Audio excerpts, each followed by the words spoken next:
All right, so this is a coding challenge that's on Grokking the Coding Interview. It's a course you can buy. It's really good course. Has a lot of comprehensive problems you can do to kind of prepare you for coding interviews. I'm not currently preparing for coding interviews. I already have a job, but it's always good to keep in practice, right? So I'm just gonna just do this problem today. Um, so it says we're given an array containing zeros and ones. If you are allowed to replace no more than k zeros with ones, find the length of the longest contiguous subarray having all ones. And so we have two examples here.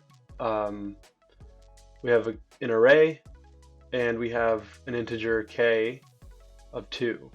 And so if we can flip at most two zeros, what's the longest subarray?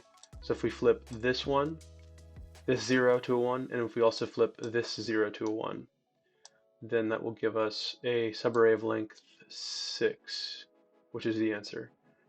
And here's another example. So just by looking at this, let's see, 3, we can flip 3 zeros.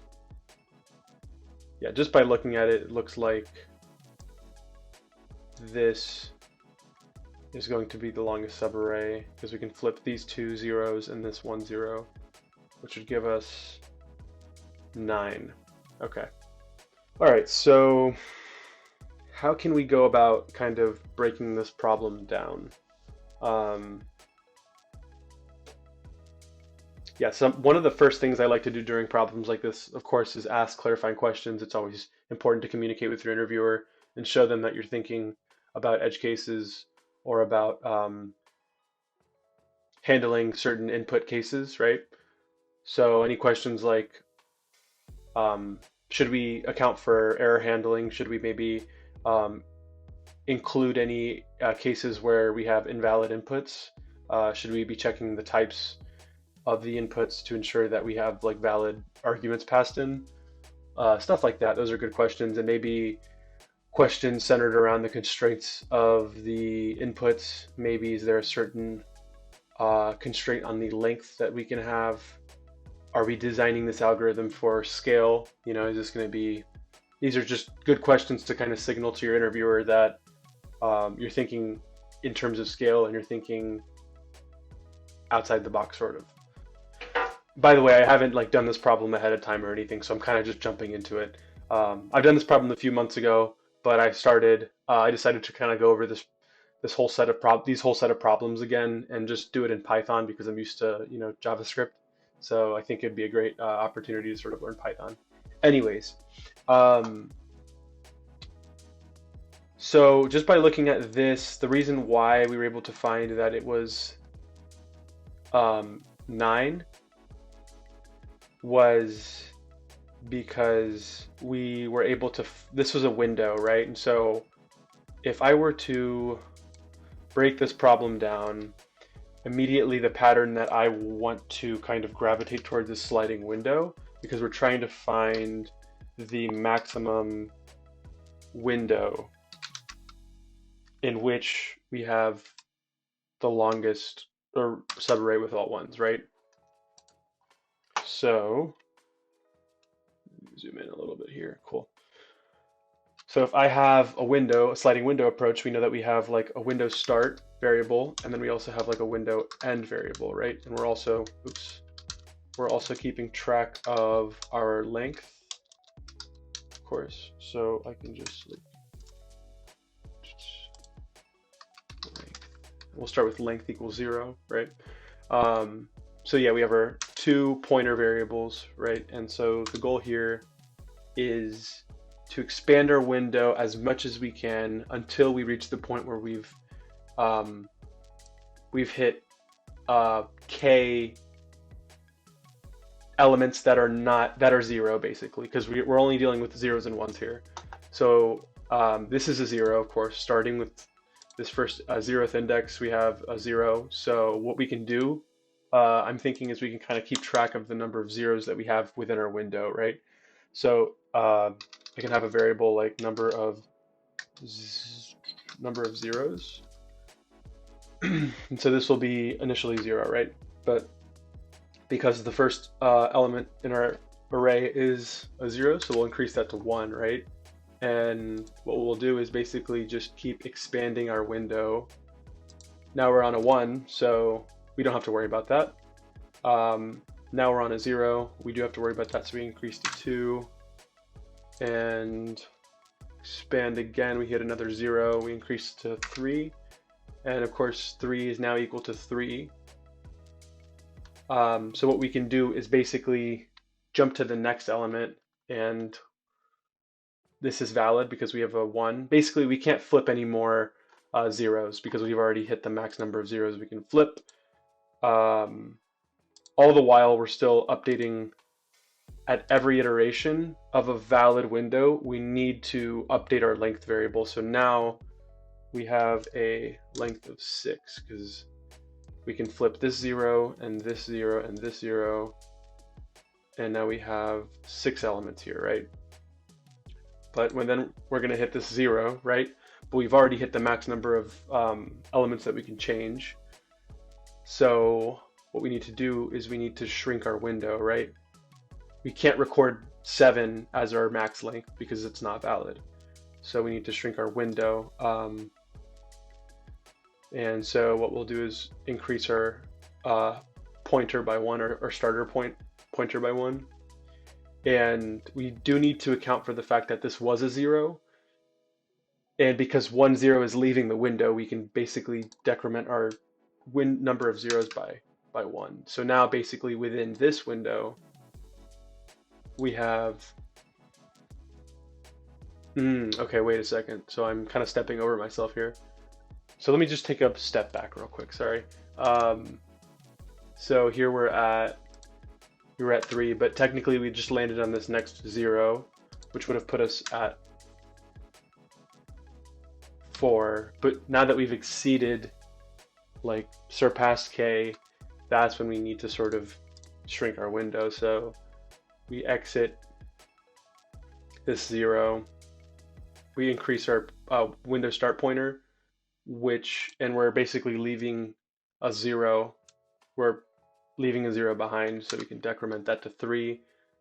Okay, so we're still good here because we've flipped exactly 3 zeros. So now, yeah, we flipped these 2 zeros and this 1 0.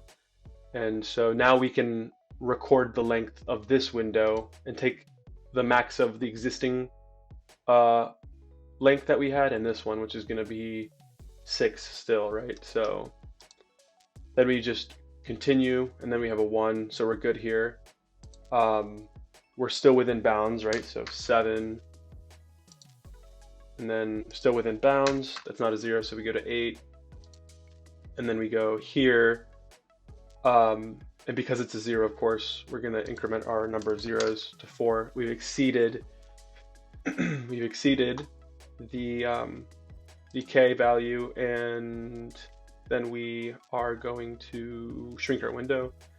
So 1, 2, 3, 4, 5, 6, 7, 8, 9. Remember, the length we haven't recorded yet because it's not valid. Increase our pointer. We capture that value, it's a 1, so we're not going to decrement this. So this is going to be a while loop within a for loop, because we could have a series of 1s here, but we need to keep shrinking our window while the number of zeros is greater than k. And then we hit a 0, and then we can, move our pointer upwards again and decrement our count. So now we're at 0, 0, 0. Now we have 3 zeros, right? And we can record the length of that, which is 7, and 7 is not greater than 8 because we found 8. So now we can keep going. We just basically repeat this process. I'm just going to finish this example real quick, and then we can jump into the code. We hit another 0, it's 4, and so of course we're going to repeat this. 3, it's good, valid. 1, 2, 3, 4, 5, 6, 7. Okay, so then we're gonna, this is 8 technically. 1, 2, 3, 4, 5, 6, 7, 8. 1, 2, 3, sorry, I can't count. 4, 5, 6, 7, 8. Yep. And then we hit a 1 again, and now we actually go to 9. and then we keep expanding and we break out of our loop and we return 9. So that seems pretty straightforward. It's just a sliding window problem. Um, I'm just trying to really quickly think about any other edge cases where this wouldn't work. One of the constraints I would have asked my interviewer is if it's guaranteed that k will be less than or equal to the length of the array or the number of elements in the array, because you can only flip as many elements as there are in the array. So time and space complexity, so it's going to be linear time and it's going to be constant space and O of 1 space. So I think this is going to be the optimal solution. You could discuss, some other solutions if you have any. It's probably brownie points if you can do that, but I'll just jump right into the solution. So I'll just create a function. Well, we'll create a class actually. Call it solution. Create a function. Find longest subarray ones. And then so we have an array which is going to be of type list integer, and we have k, which will be an integer, and this function is going to return an integer. So the first thing I want to do is maybe handle some edge cases. So k is 0, or if k is 0, then we can't flip any. But if the length of the array is equal to 0, we can just return 0. Start with that. So we need the length, we need the count zeros variable, and then we also need our window start 0. Okay, and basically we're just going to loop for window end in range of the array.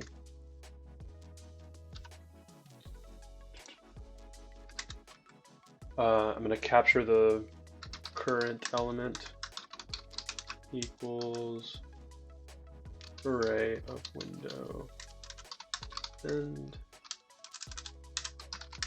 end. If the current element equals 0, then we will count it as a 0. If it's a 1, we're good, right? So, and then we said while count zeros is greater than k, right? If it's equal to k, it's fine, we can keep expanding because it's still valid. But if it's greater than k, then we need to shrink our window. So we'll say the left element, we'll grab that array of window start.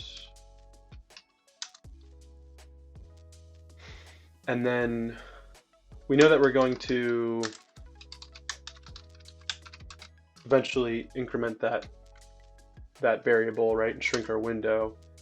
But before we do that, we first need to check to see if the window that's leaving, or the element that's leaving the window, if that's a 0. If it's a 0, if left element 0, then we need to decrement count zeros by 1. And basically continually do this process and while count zeros is still greater than k. Once we're outside of the loop, or if we don't even ever jump into the loop, then we know that we have a valid window, so we need to keep track of that. So we want to keep track of the max length. So window end minus window start plus 1. I think my indents are off, and then we want to return the length. Okay, so I'm just gonna kind of run through my code real quick, take a second and just look over it real quick.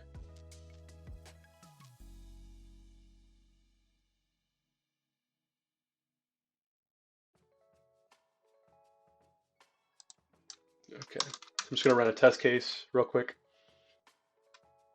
We can make this a static method too. This doesn't have to be an instance method. All right, so test case, we're gonna go ahead and print. We'll use these two test cases. We'll create two of them. And so we know that this should be returning 9, and this should be returning 6. All right, so Python 3.